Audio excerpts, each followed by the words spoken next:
My name's Louise Hartley, Livestock Specialist at the Farmer's Guardian, and today we're in Uttoxeter to talk all things silage.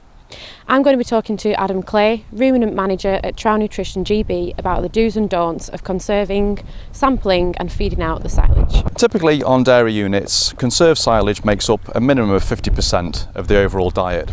So not only getting good quality silage is incredibly important to accurate rationing and good quality performance, but also knowing what is in that clamp, analysing it correctly and then rationing to balance that silage is very, very important. When we take the silage sample, that sample needs to be representative of what the animals will actually eat. This particular clamp has just got first cut silage in now, so it's layered. There's going to be second cut put on top of that and then third cut put on top of that as well.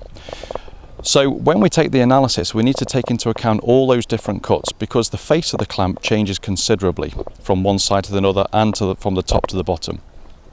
In some farm evaluation work that Trow Nutrition conducted through last winter, we found significant differences between the top of the silage clamp and the bottom of the silage clamp. Whereas if we took an analysis from the middle of that silage clamp, the variation in milk yield could be as much as 2.5 litres between the top of the clamp and the bottom of the clamp.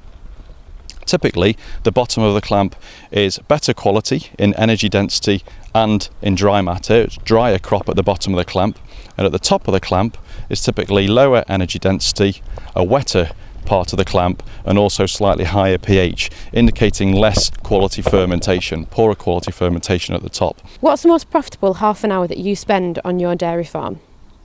Adam Clay of Trow Nutrition GB suggests it should be taking a regular, accurate and representative silage sample right throughout the season.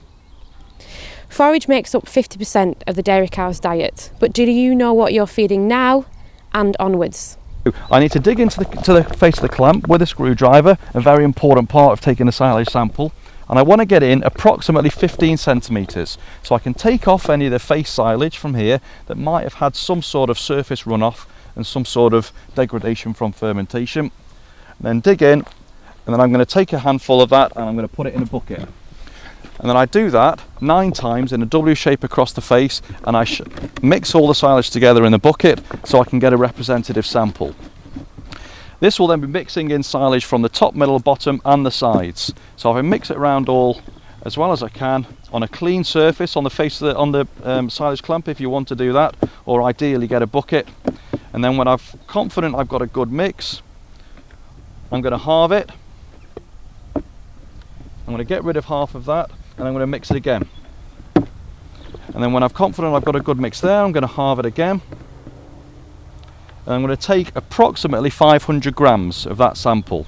And once the silage is in, it's very important that when I seal the bag, that I squeeze as much of the oxygen out as possible. Because whenever there's oxygen in there, as soon as that comes out, that can start degrading carbohydrates and proteins. It can get hot and start breaking down material that I want to conserve to make sure I've got an accurate analysis as possible. Okay, we're here now in Trow Nutrition GB's laboratory.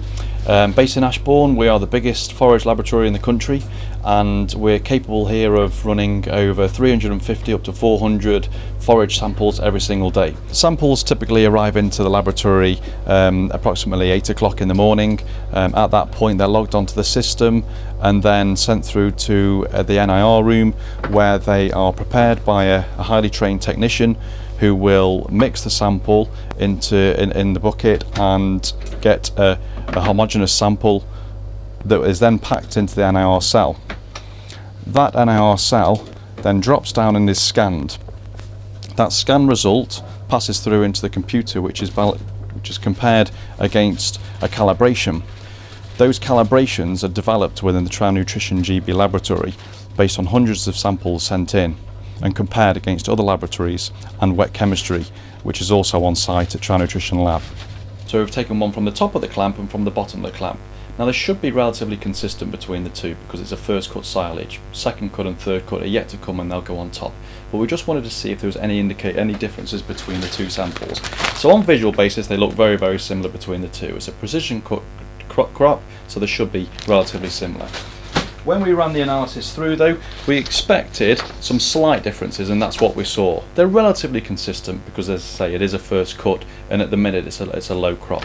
But what we found is that there is a difference between the top and the bottom on a digestibility and an ME perspective. So the ME on the top of the clamp was 11.5 megajoules per kilogram of dry matter intake, and the ME on the bottom of the clamp was 12.1 ME. So that's 0.6 ME difference. So if we was to take into account a 12 kilogram forage dry matter intake from that crop, then that would be equivalent to well over a litre of milk, just on energy alone. All the factors that you can see as the analysis goes through is that there's a slight difference in sugars as well. Sugars on the top of the clamp are about 1% lower than sugars on the bottom of the clamp. So that's an indication that oxygen has got to the top of the clamp, there's been microbial fermentation, there was some heat, and that's broken down carbohydrates. That has played a key part in reducing the digestibility of the top of the clamp and therefore the energy density.